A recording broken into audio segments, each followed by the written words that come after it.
Doshia Bank's occupant, Your Honor. Okay. So you're not Miss Whitlow? No.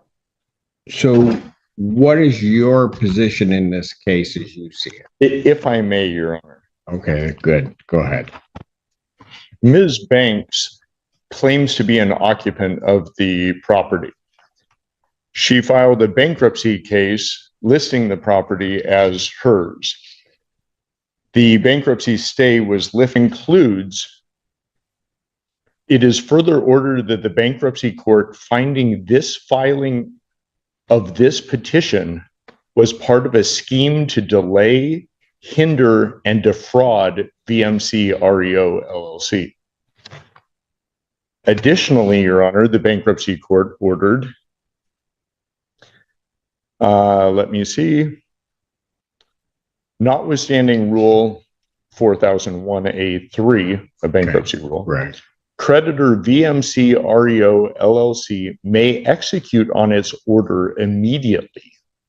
The order shall be binding and effective despite any conversion of this bankruptcy case to a case under any other chapter of Title 11 of the United States Bankruptcy Code.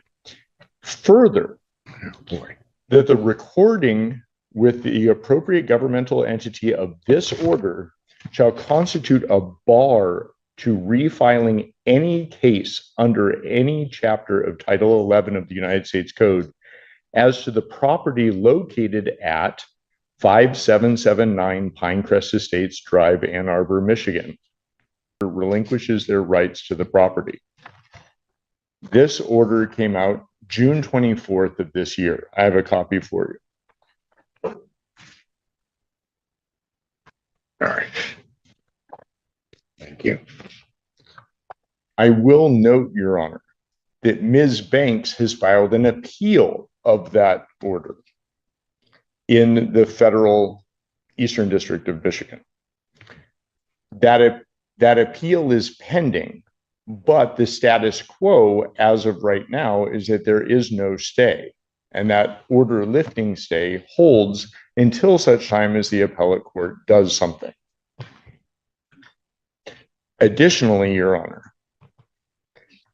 Yes, go ahead. Additionally, Your Honor, there is no stay from the appellate court.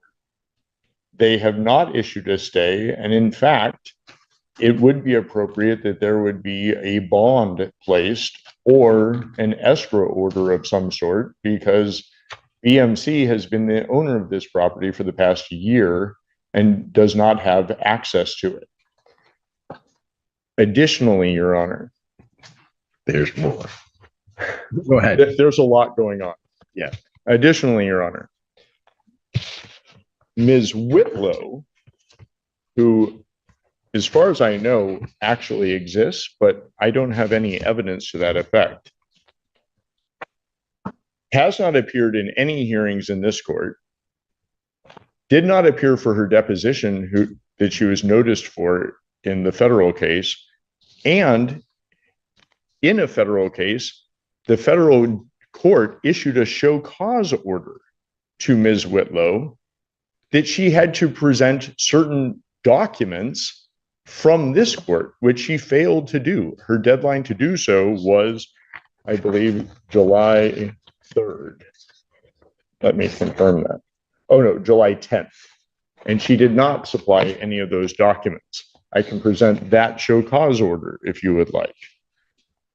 I don't know that I need that, because Okay. I'm not. The reason that I mention all of this, Your Honor, Go ahead. is that this is $1 million house in Ann Arbor that Ms. Whitlow purchased with a mortgage and less than a year later defaulted. The foreclosure went through, the sale occurred, the redemption period expired, and we came forward to evict. Since then, there have been multiple bankruptcies. Ms. Whitlow filed 2 different bankruptcy cases. A young man who apparently lives in Arizona filed a bankruptcy case and listed this property as his residence. Ms. Banks has filed a bankruptcy case and listed the property as her residence. It should also be noted that Ms. Banks was a bankruptcy preparer and has been forbidden from the bankruptcy court from preparing bankruptcies for anyone other than herself. The order lifting the automatic stay talks about that scheme of fraud. I list all of these things to show that the scheme continues.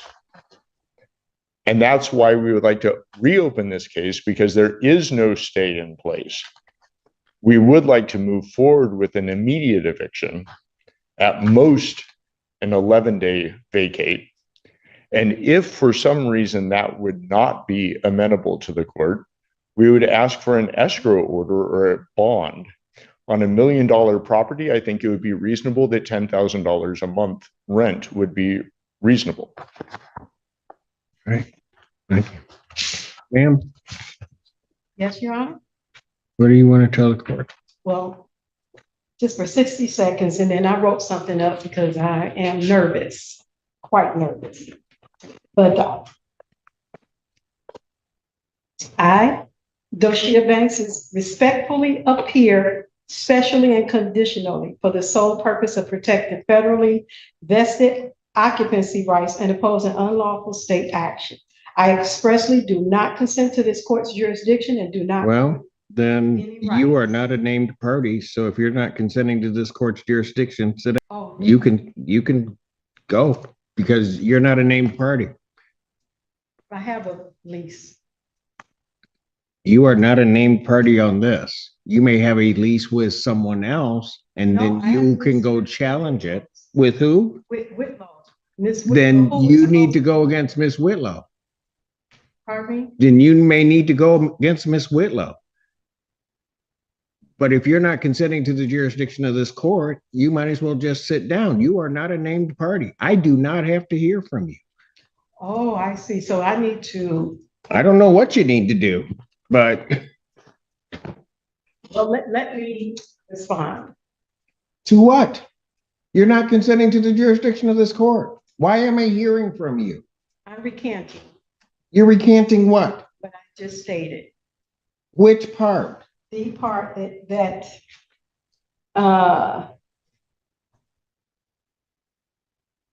that I stated that I'm not,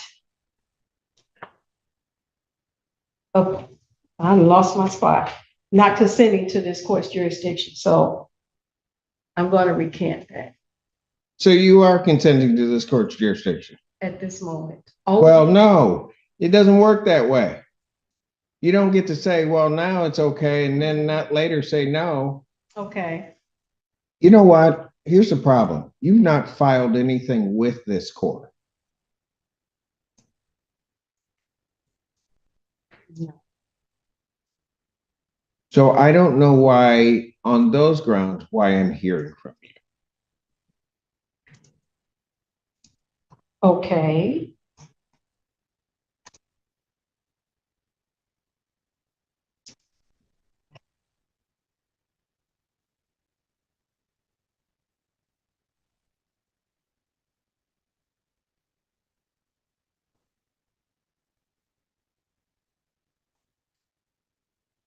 If I may, I do have time, I do believe, to go file an answer and counterclaim. I was just led under An false answer and pretenses counterclaim to what? to their complaint for eviction.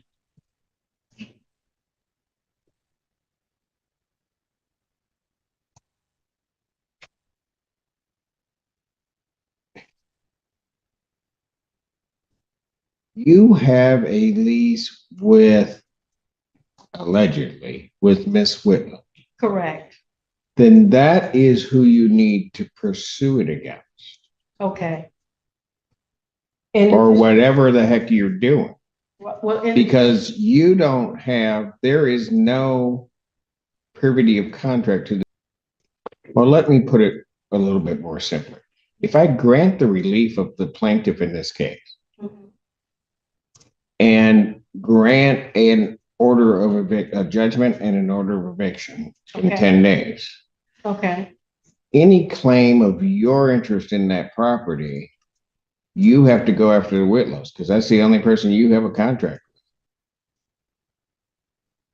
Allegedly have a contract with.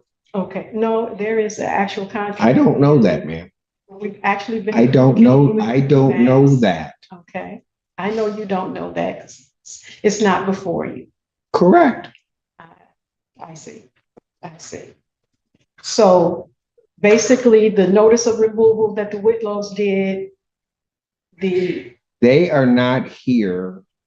I don't know. I have documents that are not, that they filed with this court that are not signed. So I don't have to accept them.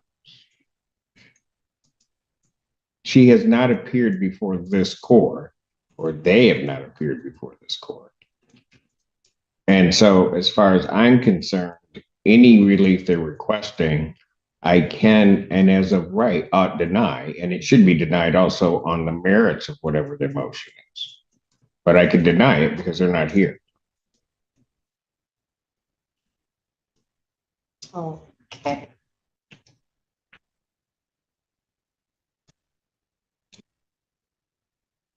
Again,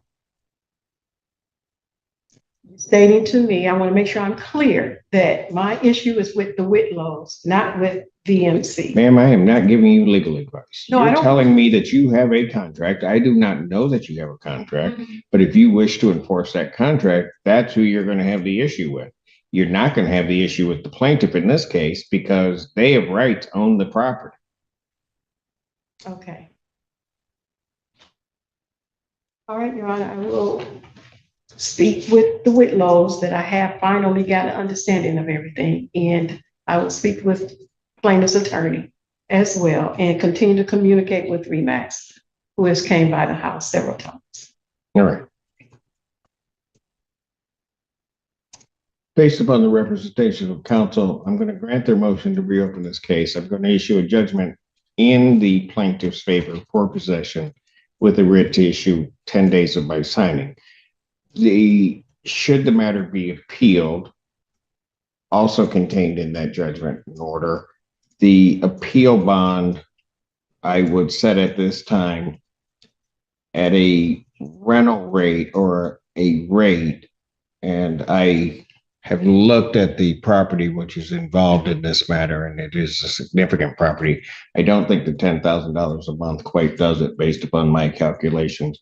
So any appeal bond would be set in the amount of $15,000 per month that would need to be paid to maintain the appeal.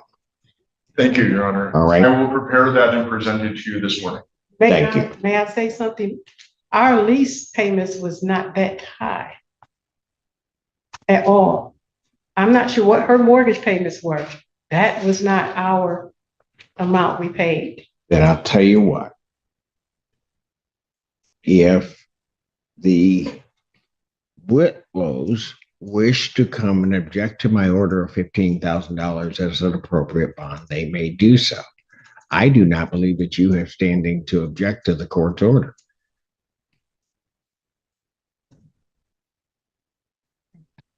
Thank you. Thank you, Your Honor. Thank you. I know, you didn't write any. We'll await. I did. Oh, No. no, I don't think so. I don't know if Mr. Fink is ready on. Mr. Fink, are you ready? But hold on. I'm going to take about a 10-minute break because my head is hurting right this minute. Well, it's not hurting. I mean, I could go on, but I need about 10 minutes after that. Thank you, Your Honor. Court